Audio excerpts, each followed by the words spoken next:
Welcome to this lecture on radiation hardened near threshold voltage sequential circuit elements. This is a part of module 3. So, first we will discuss the popular dice memory cell and how latch is realized out of this dice concept, and then we will discuss a triple node upset hardened latch. So, this is the basic dice memory cell. So, what all does it have?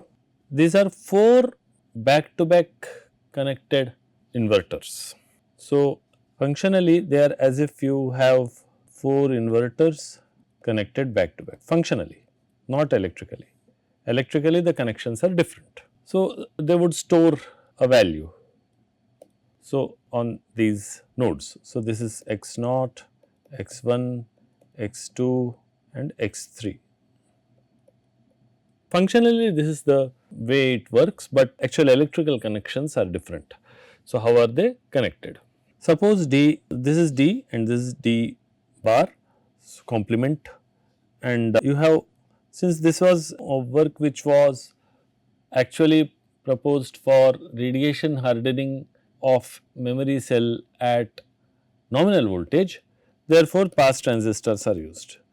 In near threshold voltage domain, you must use a pass gate, because pass transistor would have a voltage drop when it passes 1. So, it cannot pass 1 properly. So, this is conceptually it is the same. So, how is it connected, that let us understand. Now, this node of N4, which could be source or drain of N4 depending on whether D is 0 or D is 1. So, now this is connected to the gate of N3 and also the gate of P1. Okay. So, alternative NMOS and PMOS gates are connected. So, likewise D again goes through N6 and it is connected to the gate of N1 and the gate of P3. So, P0 then P3, likewise N3 and leave 1 in between, N1. Likewise, the N4, the complement of D passes through N5 and it is connected to the gate of N0 and P2. So, you leave 1 inverter in between.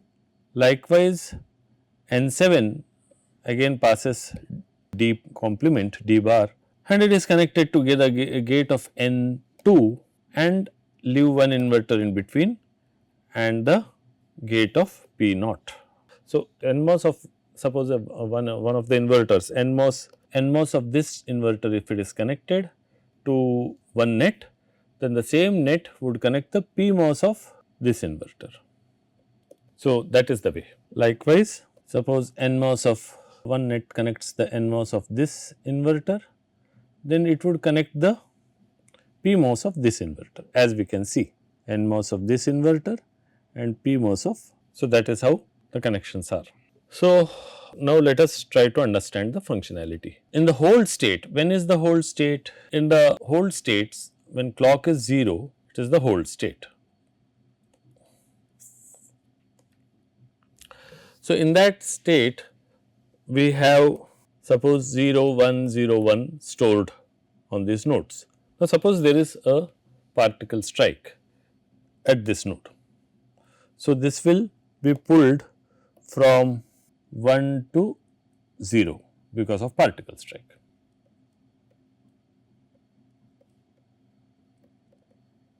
So, that would put on P2, which is supposed to be off.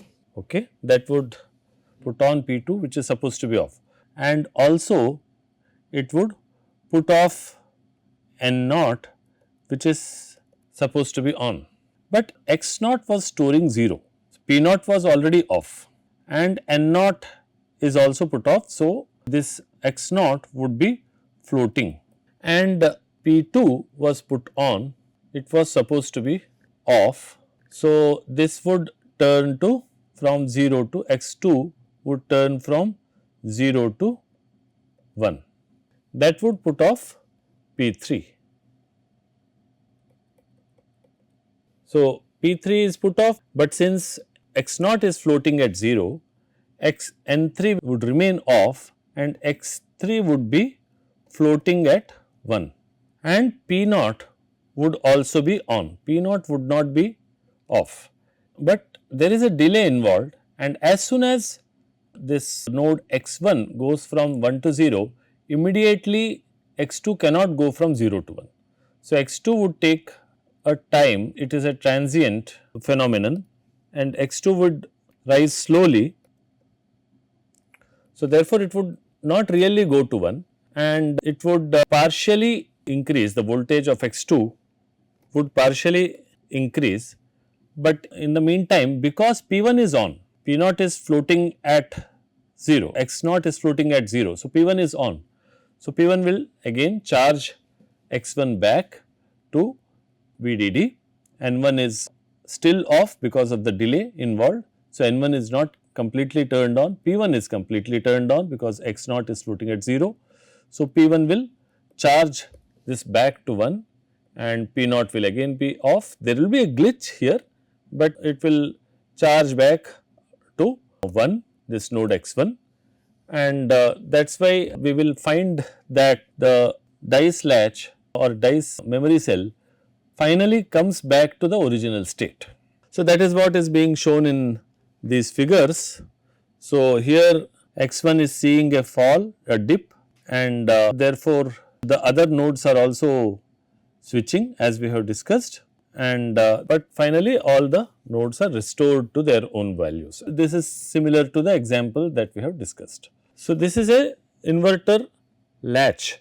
So, it is a latch circuit using dice cell.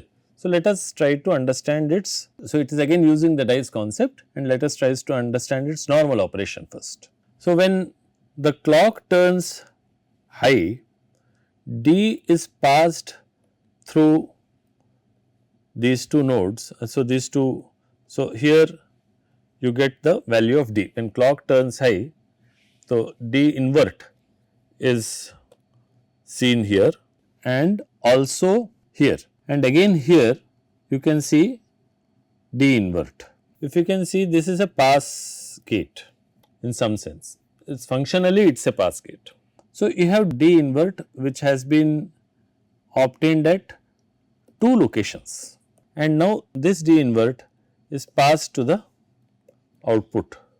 This inverter and this inverter are now, this is connected to D invert here, and this NMOS is connected to the other D invert. So, functionally this is just an inverter after D inverter should give me the value D.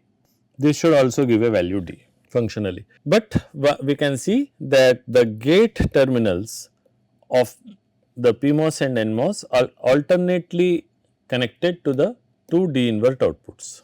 Let us call this D invert 1 and this D invert 2, okay, and let us call this D1 and D2. And now this is multiplexer. So, these two functionally form a multiplexer, and these paths are both transparent at when clock is 0. So, when clock turns high, this is the master stage, it takes the data input, and when clock turns low, the slave stage takes the data output here as Q bar, and this is Q itself. So, you could have obtained Q by inverting this, then it is a perfect flip flop. Now, it is this Q is coming as a latch and Q bar is coming here as a flip flop, because Q bar would appear at the falling transition of clock. So, if we look at the timing diagram, then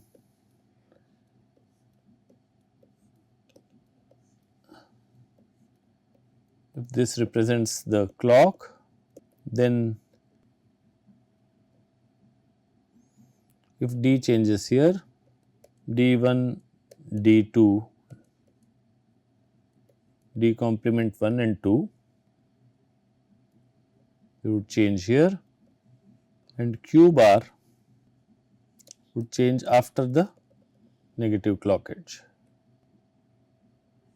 So, this is the normal functioning of the flip flop. So, if you look at Q bar, it acts as a flip flop. Suppose there is a, like in the, so in the way we had our latch dice memory cell. So, how is this related to that? Let us see. D bar 1 is connected to the PMOS of this inverter. Okay. The output of this inverter is connected to the NMOS of this next inverter. So, this is like the next inverter, second inverter, and D bar is connected alternatively to the PMOS of the third inverter as it was in the dice memory cell and D bar 1. So, D bar 2 is connected to the NMOS of the first inverter. The D bar 1 is connected to the PMOS of the first inverter and NMOS of the third inverter.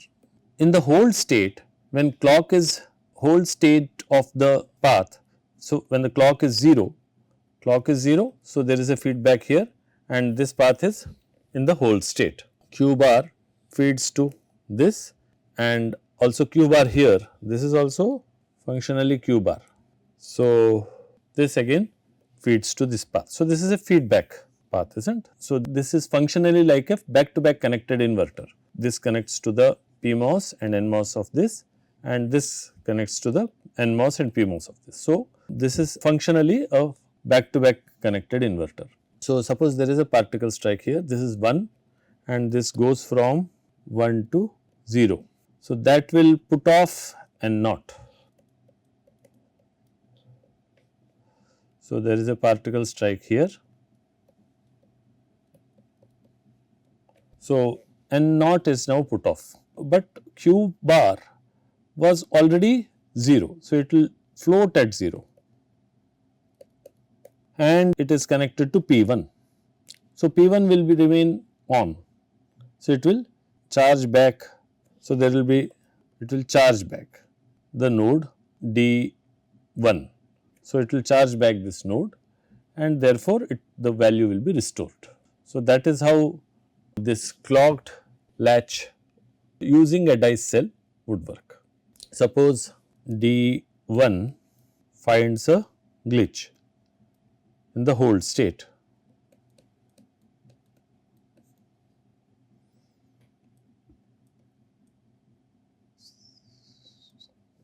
Q bar, let us call this Q bar 1 just to qualify, just to differentiate it from Q bar. This Q bar 1 would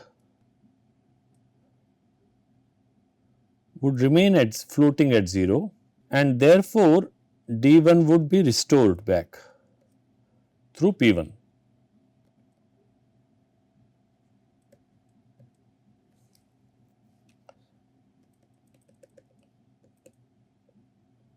Floating, this would be floating at 0. Okay. So, that is how restoration would take place. Suppose clock is 1. So, if clock is 1, then you are anyway connected to the inputs clock and D and therefore, restoration would take place at D1 D1 prime if there is a particle strike at D1 or D1 prime. So, likewise one can see that if any of the nodes, if it switches in the hold state, it will be restored back. Based on these ideas, a triple node upset hardened latch was proposed. So, this is tolerant to single node upset or a double node upset or a triple node upset. So, how does this work for a single node upset? What is the normal functionality? So, in the normal functionality, when clock turns high, D bar is passed here and it is passed to Q. So, it is also passed to all these other values, but it is also passed through these restorer circuits, but these are not important in normal operation. So, we will discuss. So, they are important whenever there is a particle strike in and there is a flipping of state in one of the nodes, that is where the restorer circuits are important. But nevertheless, we can see how they work. So, all these pass gates turn on when clock is 1. So, the input goes to this inverter where, so N3 is now again having the same value as D because it is passing through this inverter and N3 activates the gates of N13 and P12 and likewise N6 activates the gates of N6 is also similar to N3 electrically, and it will activates the gates of P1 and N12. So, when clock turns 0, this hold state now works. When clock turns 0, Q is already at the value D bar because of this pass gate T5, but when clock turns 0, this Q is D bar through this combinational gate, and through the combinational gate you have the Q's value as again D bar, isn't, and there is a feedback. N3 is connected to N2, the node N3 is connected to the gate of transistor N2 and the gate of transistor P1 and gate of transistor N4 and gate of transistor P3. Likewise, node N1 is connected to the gate of transistor N3 and gate of transistor P4. So, what does this do? Suppose N1D was VDD 1. So, in that case you had N1 and N2 to be 0. Okay. So, N2 was 0. So, therefore, P4 is on and N3 was VDD, therefore, N4 is on. So, N2 is connected through this P4 and N4 to ground. Now, since P4 is a P MOSFET, it is weakly connected to ground, and likewise N1 is now, since N3 is VDD and P1 is off, N1 is 0. So, N1 is off, and similarly P2 and N2 are on. So, therefore, N1 is also weakly connected to ground. Likewise, we can see that N4 and N5 would also be weakly connected to ground. So, this is the way the feedback is working in the hold state. N3, because D was VDD when clock was 1 and now clock is 0, N1 and N2 are 0, N3 is at VDD. So, therefore, through these circuits N1 and N2 are now weakly connected to ground, and that is how the hold state is maintained. So, now let us discuss single node upset. Suppose D is 0 and N1 is therefore high. In the hold state, what is the normal operation? N1 is high, so N3 is 0 in the normal operation, N1, N2, N4, N5 are all high, all at 1 VDD, and N3 and N6 are at 0. So, N3 being 0 will put P1 on and N1 being high will put N1 on. So, N1 is now weakly connected to VDD because the transistor N1 is an N MOSFET and it would pass high value slowly because its source is this node N1, node small n1 is the source of transistor N1. So, therefore, as it goes high, its VGS of transistor N1 would keep on reducing, and therefore, it would pass high value very slowly. It is inefficient in passing high. Likewise, P MOSFETs are inefficient in passing 0 and MOSFETs are inefficient in passing high value. So, therefore, this N1 would be inefficient in passing this, but nevertheless, you would weakly connect the node N1. So, this node to VDD. So, therefore, in the normal operation, we would see that N1 is weakly connected to high, weakly connected to the high value here VDD, and N3 is 0, and therefore, since N3 is 0, P1 is on, and since N1 is at VDD, N1 is also on, it is weakly connected. Now, suppose there is a particle strike at N1, therefore, N1 goes to a low value because of particle strike, as is being shown here. What will happen because of that? Because of that, now this P MOSFET would in a transient manner turn on. Okay.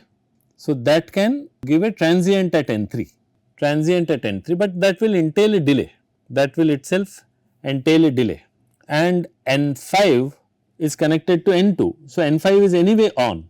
So, that transient at N3 because N5 is on and only P5 is also on in a transient manner, but N5 is also on. So, N3's rise will not be significant. For example, here there is no rise in N3, and therefore, if we size P5 and N5 properly, there would be little rise in N3 and that would or no rise in N3, and that would again charge back N1 because N5 is anyway on and N3 will remain at 0.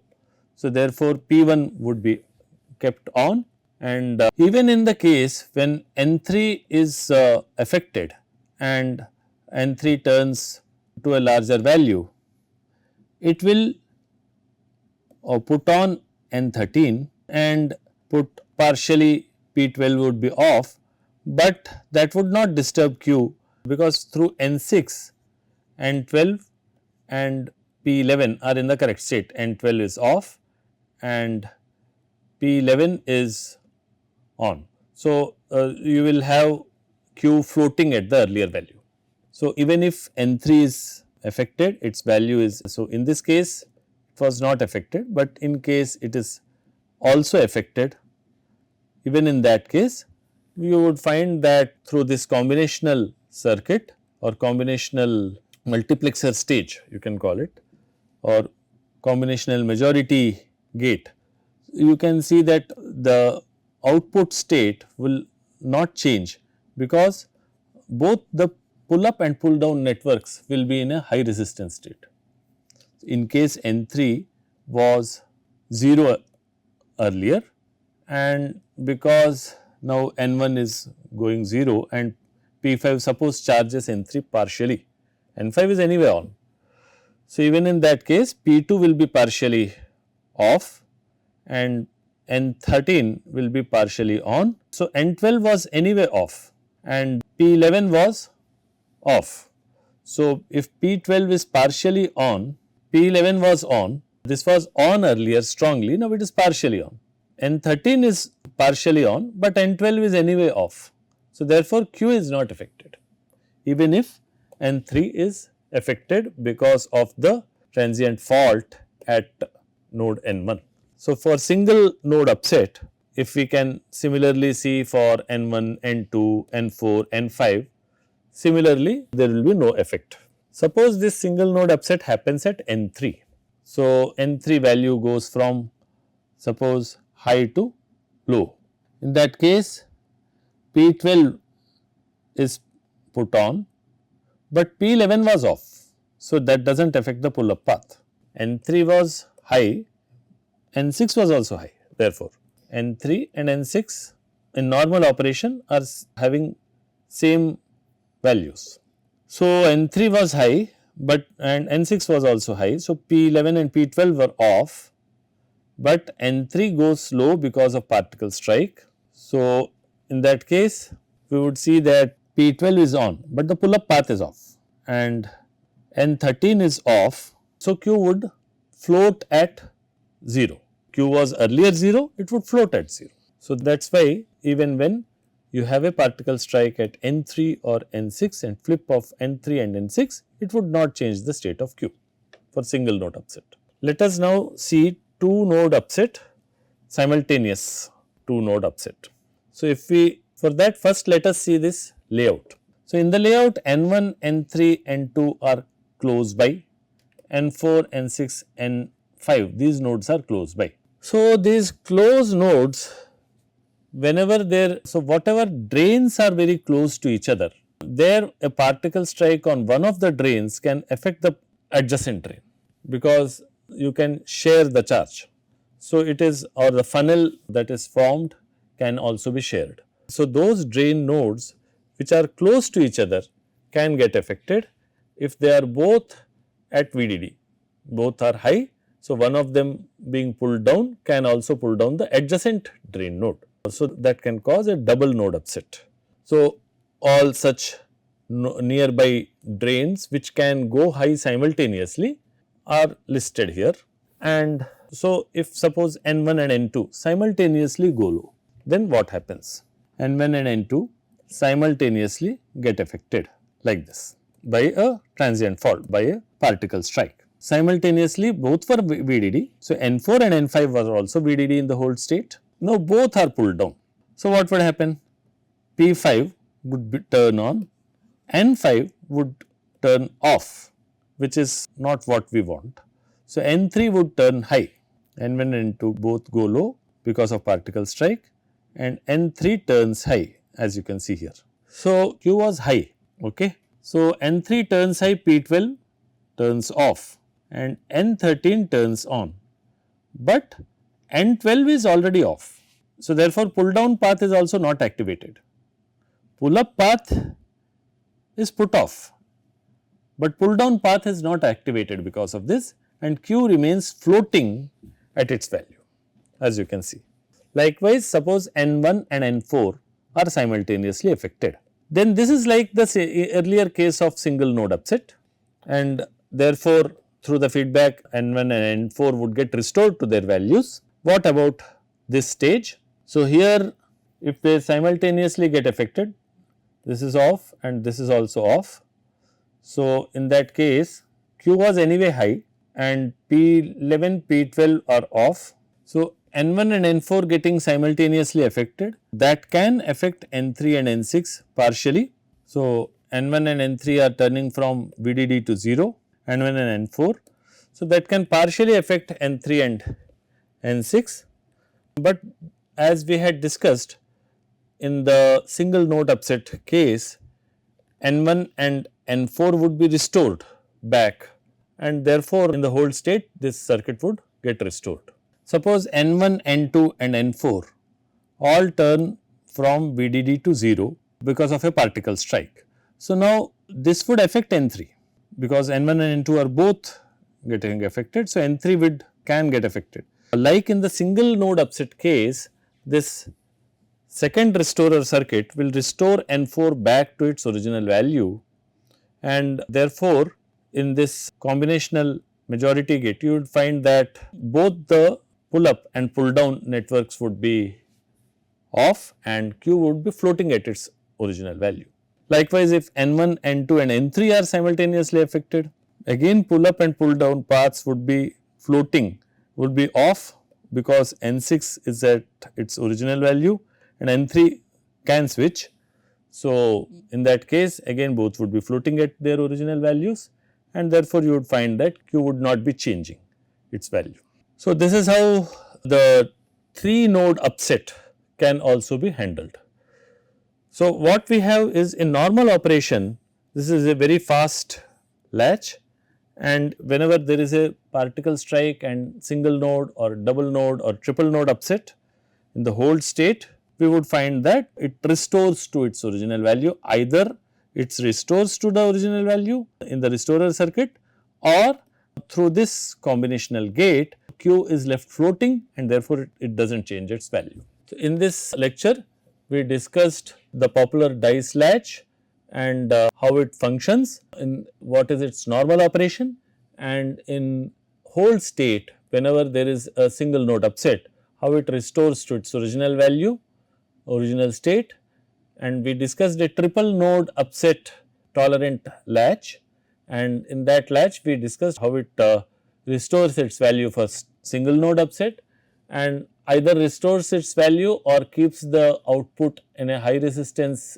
floating state for double node upset, and for triple node upset it keeps the output at a high resistance floating state. So, the mechanisms of these we discussed.